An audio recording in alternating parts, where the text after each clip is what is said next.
morning, friends. It's week 2 of This Week in the Garden, and as you can tell, black fly season is here in central New Hampshire, along with tick season. All the blood-sucking bugs are out right now. I'm surrounded in a cloud of black flies. I don't know if you can see them, but they're trying to get to me. Yeah, so This Week in the Garden is starting a little bit later. It's Wednesday. Yeah, I've been doing a bunch of other stuff in the garden, the other gardens, which I will be showing you soon. Some exciting new plants to show you. But this week, today, Wednesday, I want to get my peas and carrots in. My peas are late. I always seem to be late. The tradition is you're supposed to plant your peas around Easter, but this year we were still like half frozen and it was cold and the peas were not going to go in. And then, you know, life just gets in the way. And now it's the first week of May and I still haven't gotten my peas in yet. So peas are going in today, and carrots, first batch of carrots, an early crop, a variety called Yaya. Those are going in today, I hope, as well. Now, I'm kind of under the gun right now because I just looked at the radar and there's a big swath of rain headed our way. So hopefully I can get at least the peas in the ground before it starts raining.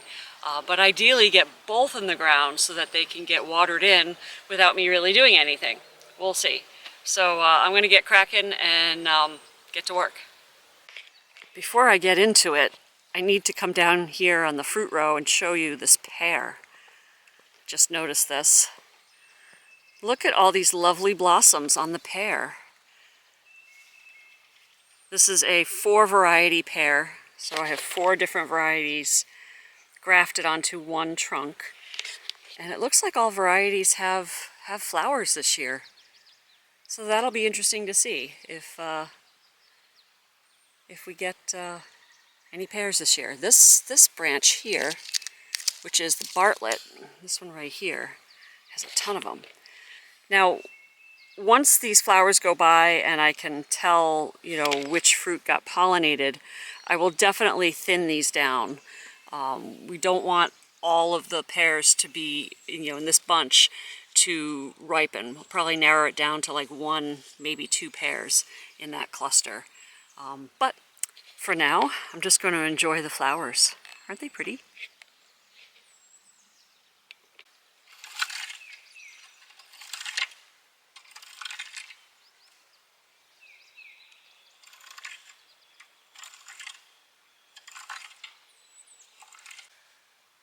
So I very quickly just raked over this row.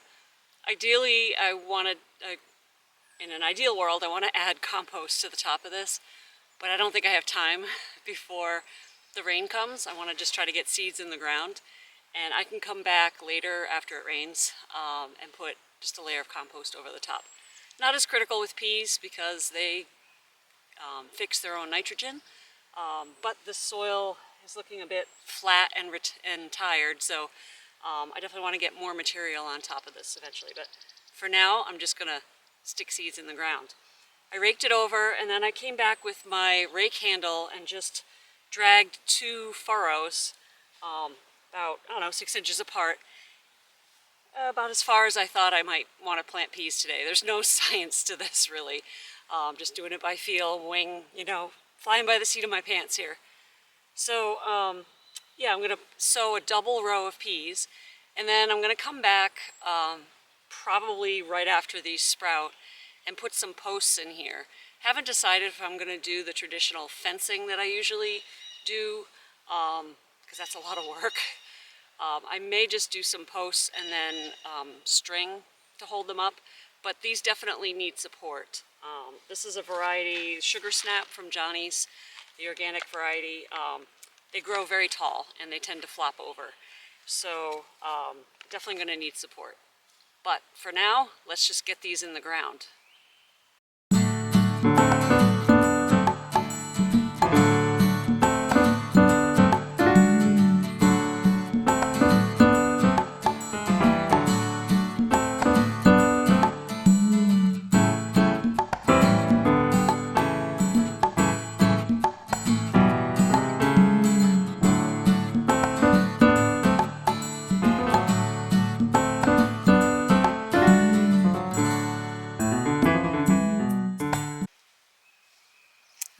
sowed the double row of peas.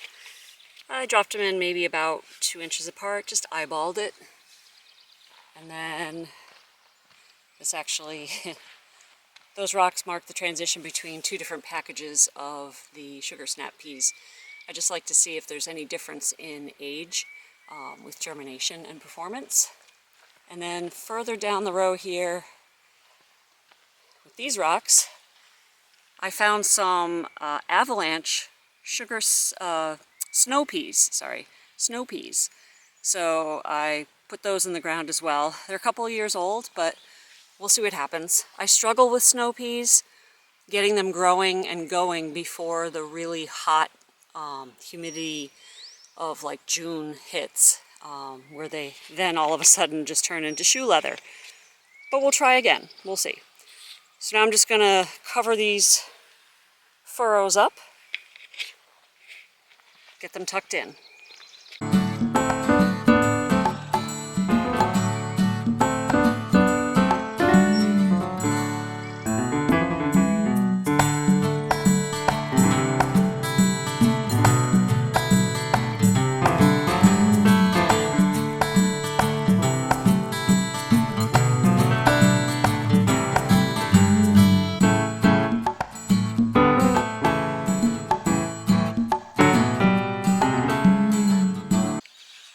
Okay, peas are tucked in. I will come back later, like I had said before, and put a layer of compost over this, probably a good inch or so. Not so much for fertility for peas, because they don't really need too much, but more for weed suppression. The compost we have is relatively weed-free. These beds are not. And the more I can suppress the germination of weeds, the better, the less work for me. So I'm going to get the carrots planted first, and if I have time, I'll come back and put a layer of compost over this row. So peas done. Let's move on to carrots. Here's the carrot row this year. I've talked about this before, but I do block rotations in my garden. I have 24 rows, and in the past I've divided them approximately into rows of 8, into blocks of rows of 8. So 3 blocks, 3 main blocks. And one of the blocks is always brassicas, the brassica family. They definitely need to be rotated. They're heavy feeders, and they carry the eggs of flea beetles with them. Yeah, so I like to move that block in particular more than any of the other blocks. And then I have what I call warm crop block, which are things like tomatoes, peppers, cucumbers, squashes, that sort of thing. They tend to all stick together, mainly because I try to put those on drip irrigation rather than sprinkler irrigation. And keeping them in a block makes it easier, since I only have a limited number of headers along the front of this garden on which to attach a drip line header. I need to keep those together. And then the final block is sort of everything else, and that generally tends to be greens, and things like carrots and onions, lettuces, spinach, chard, that sort of thing. Things that aren't heavy feeders necessarily, that don't generally carry a lot of pests with them. So then I take those 3 blocks and I just rotate them. I move them down from west to east every year. Now, since I've taken out a couple of rows in the garden for permanent beds, the asparagus, rhubarb, and then the perennial holding row, that's kind of shrunk things down a little bit, but I'm still trying to keep things in blocks. So these carrots and onions were down at the other end last year, and so now they've moved up here to this further west block next to the perennial row and the rhubarb and such. So last week I planted the onions 2 rows over. Those are doing well. I had originally planned to put carrots here in this next row and then lettuce here. So I had my husband compost this row, thinking I was going to put lettuce in first, then realized that wasn't going to happen. They're still a couple of weeks out. So I figure it doesn't really matter in this block how I arrange things, but I've just traditionally had onions and carrots together. I'm just going to put carrots in this row because it's already composted. Now, normally I do a really thick layer of compost for carrots and plant them into that because of the weeds. This is sort of a thin layer, so I'm going to probably battle a little bit of weeds going forward, but I need to get these carrots in the ground right now before it starts raining. And so I'm going to rake this out. I may come back and put some more compost later. I'm only going to do a little bit of a little section here of my early crop carrots today. So that'll, I'll have time to put a thicker layer for future crops of carrots. So let's get this bed raked out and get to planting, because I can see the skies darkening over there.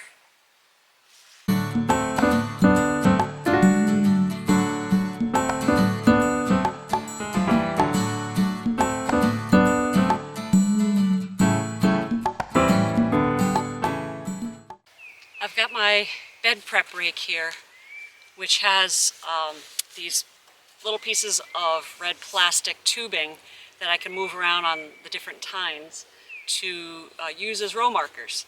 So I'm going to use this to delineate 4 rows on this row in which to plant my carrots, and make spacing nice and even. Works great.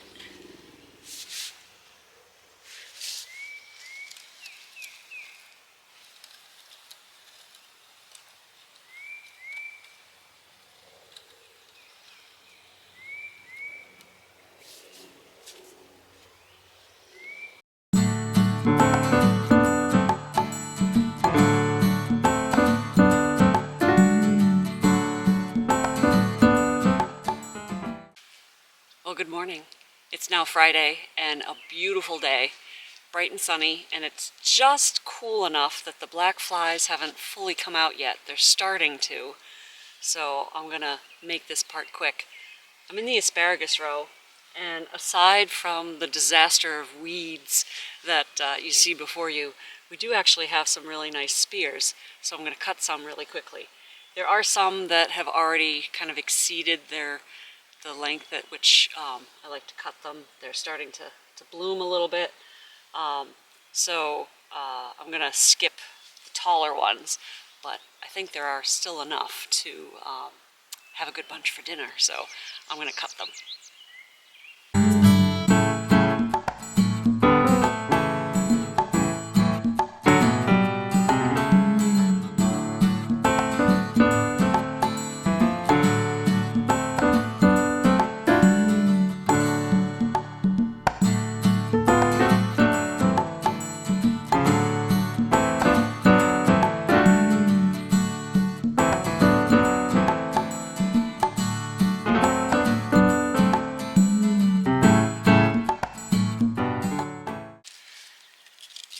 Not a bad bunch for dinner.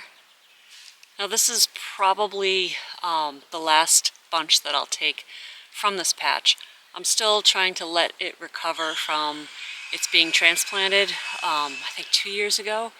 So I want to allow plenty of these fronds to develop so that they can feed the roots and hopefully over time strengthen the plants. I do have to get in here and weed and then top dress with some compost and some composted cow manure, actually, because these are heavy feeders. Not sure I'm going to get that done today as I have other things going on, but yeah, soon we'll get this row all cleaned up and fed. But for now, I'm going to bring this inside, and this is what we're having for dinner tonight.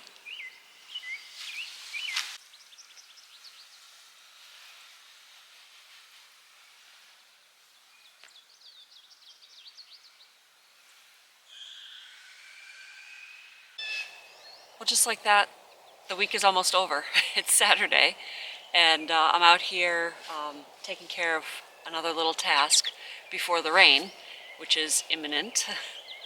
But yesterday I actually got some stuff done that I filmed, but wasn't able to talk on camera because my husband was right next door cleaning out the chicken's hoop house, and the tractor noise was just, yeah, would have made it impossible for me to speak. So I videotaped what I did and narrated that later. So let me show you what I did yesterday.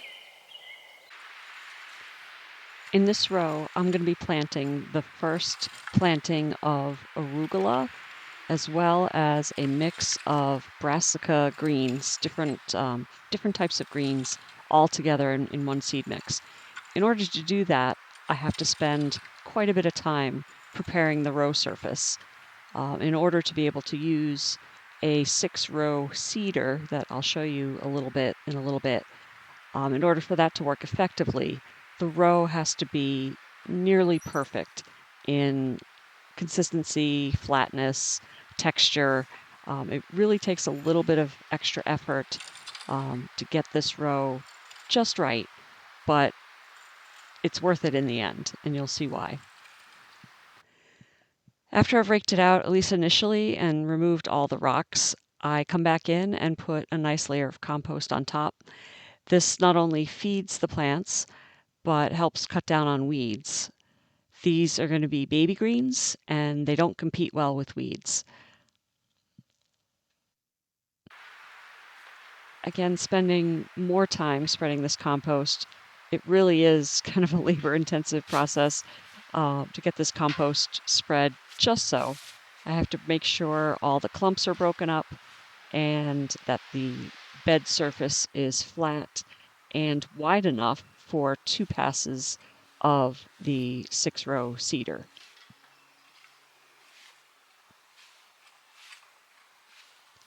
Here's the 6-row seeder. It has 6 different compartments for seeds, and so it seeds 6 rows on the first pass, and then you turn it around, and it will seed 6 rows on the way back. So 12 rows of seeds potentially on a 30-inch row. Here, since I've just put down the compost, I run the empty seeder over the row a couple of times to break up any other additional clumps, pick out any rocks that are below the surface that will jam the seeder, which is probably what I'm doing right there. And it compacts the soil just a little bit, firms it up just a little bit so that the seeder can run across it without jamming up. All right, so now I've loaded my seeds, and I'm only going to sow about 10 feet of arugula. So I'm going to stop right here at a pre-marked line and then flip it around and come back and do the other side. And just like that, I've sown 12 rows of arugula. So all that row prep really makes it worth it. Here you can see the seeds have dropped into a little furrow. Most of it gets covered. Sometimes it doesn't quite fully cover it. But when I water it in, the seeds will sink into the soil. Then I have to set up the wire hoops over the row. These are part of the brassica family, and flea beetles are a real problem here in New England. So to prevent the flea beetles from eating tiny little holes in all of my greens, I use these wire hoops to hold up a row cover, and the product I use is Protect Net from Johnny's Select Seeds. It allows water and sunlight to pass through, but keeps the flea beetles from getting in and munching on the leaves.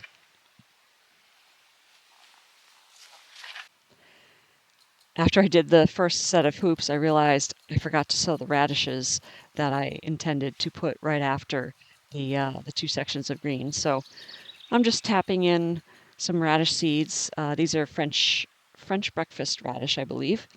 And then the other side, I'll do red rover radishes, 4 rows in all, 2 of each. And yeah, I'll sow these continuously throughout the early part of the summer. Once it gets really hot, radishes tend to bolt and get really hot to taste. So I usually don't sow them much after June or so. But it's a nice spring treat. Now on to the row cover. It's always a joy trying to spread this stuff on a windy day. It tends to blow all over. And I have to load in a bunch of rock bags. These are plastic bags filled with rocks. They're originally designed to be sandbags, but we have lots of rocks in the garden, so I used rocks instead. I pull the Protect Net fairly tightly over the hoops and then start weighing it down all along its length with rock bags. Many, many rock bags.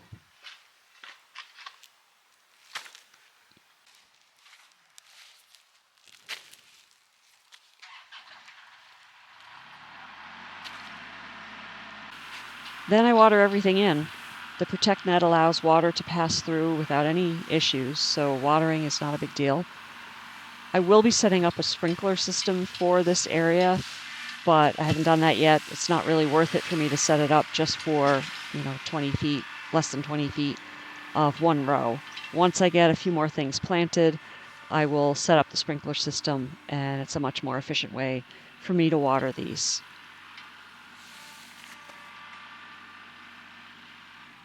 All right, so a little more water, and these greens are done. So back here on Saturday, I'm going to take care of one more little task before the rain that is right over my shoulder and on the radar, literally like 20, 30 miles from here, comes. It's going to be a complete washout for the rest of the day. So I thought I'd just get out here and do one little last task here in the garden before it starts.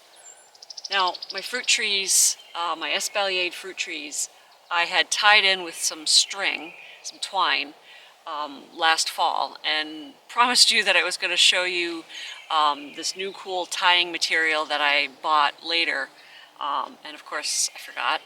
But here it is. It's a product called Flexi Tie, and I got it from a company called Kinsman. I'll put a link down below. And it's basically just a plastic tube, a tiny plastic tube that's really stretchy. And as much as I hate using plastic in the garden, I'm really liking how this stuff works.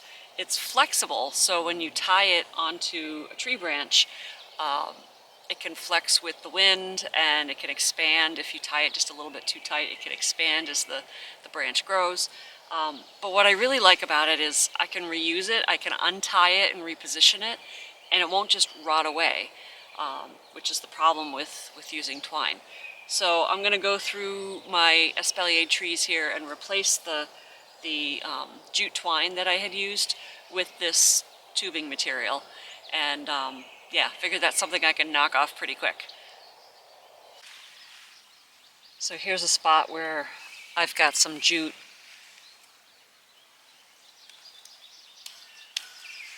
Cut that off, and then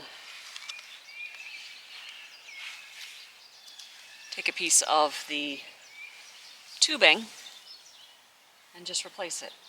And I'm going to just do a loose loop, leaving some space for the tree to move and expand, just like that. Yeah. There's another one over here.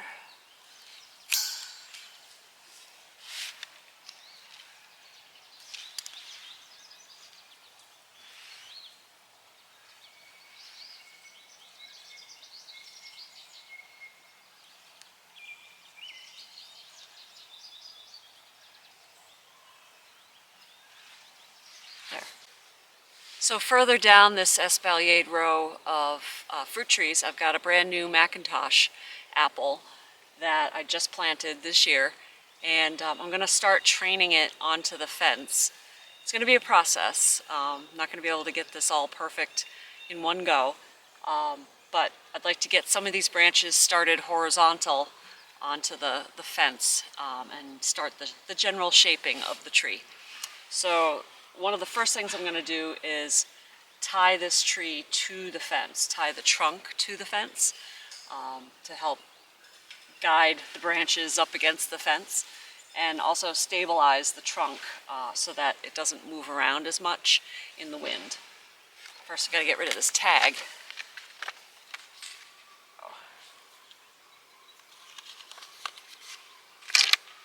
There we go. So yeah, and this flexible tubing material is great because it'll allow the tree to flex a little bit, and won't dig into the bark.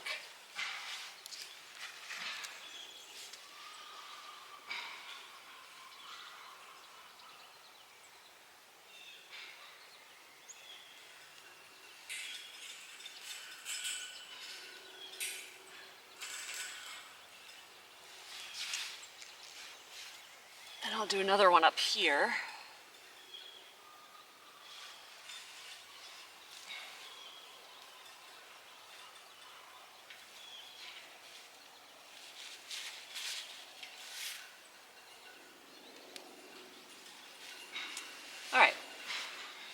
So now I'm going to start bending these branches down to the horizontal. And let me refocus the camera to allow you to see this a little bit better.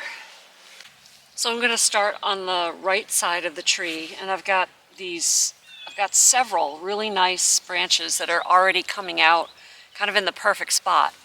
I want to keep these branches horizontal. That's what spurs fruiting when branches are horizontal. So I'm going to attach these to these two runs right here, these two horizontal bits right here.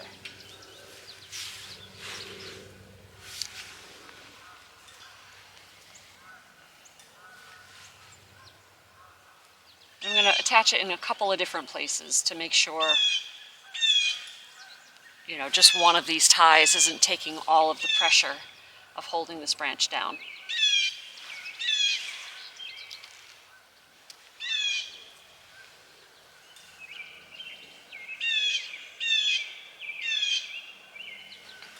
As these branches grow, I can untie and retie these ties to adjust them for the width of the branch, which is great. And of course, at this particular moment, there's a helicopter right above. You could probably hear it. It figures. All right, so that's one branch done. Oops. Let's try the second branch.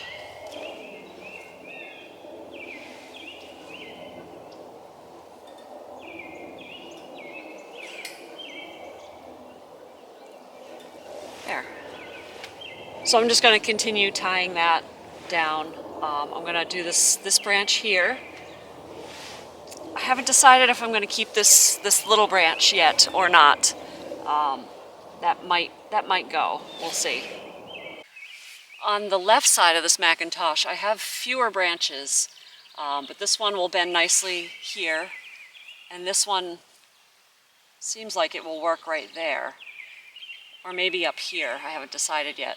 This branch sticks out quite a bit out away from the fence, so as much as I hate to do it, I don't know that this is going to bend back nicely to the fence without forcing it and potentially breaking it. So I think this branch may come off. I'm not going to take it off now. I'm going to wait until summer so that it doesn't spur a whole bunch of other growth.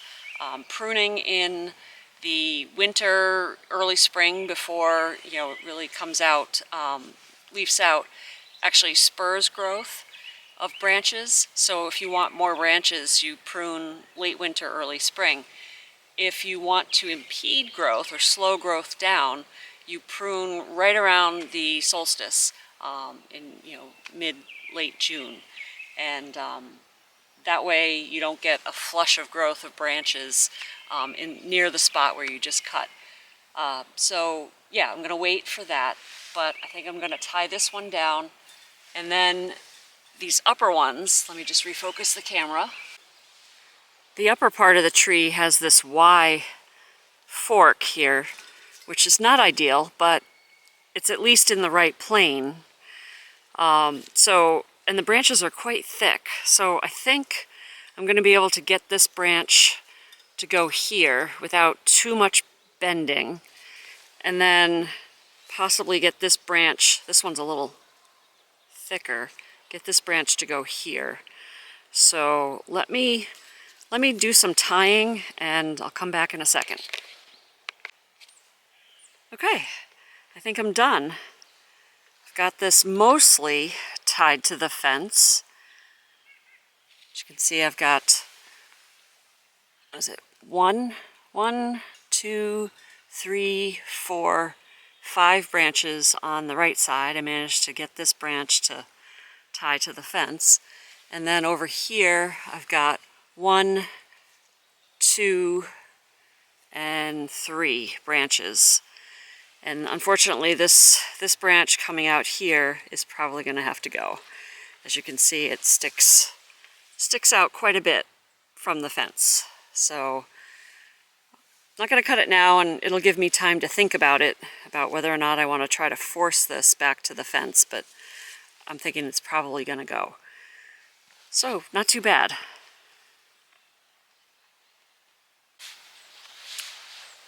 Alright, well, I'm going to continue tying in the rest of the trees, replacing the twine with the little stretchy tie material. But I thought I'd wrap this up for the week. It's starting to sprinkle a little bit, so I want to get the camera inside, and I'll work in the sprinkles for a little bit longer before heading inside for the day. That is it for week 2 in the garden. Can't believe it's already over. Week 2 went by pretty fast. Had a lot of other stuff going on the farm this week. Had some house construction stuff going on and worked on various garden bits, which I will be showing you soon, I hope. Yeah, so it's been a busy week, but we got lots done. Got the carrots planted, the peas, first round of greens and radishes. What else did we get done? I did some tree work here. I think that was it, but that's enough. It is still early in the season for us here in central New Hampshire, Zone 5B. We are probably a couple of weeks away from being sure that we won't get a late frost, but it's still possible to get a frost. So too early to be planting things like tomatoes and peppers just yet. Another couple of weeks yet. So those will be going in soon. So yeah, next week will be another round of planting, more hardy stuff like probably like the kale and broccoli.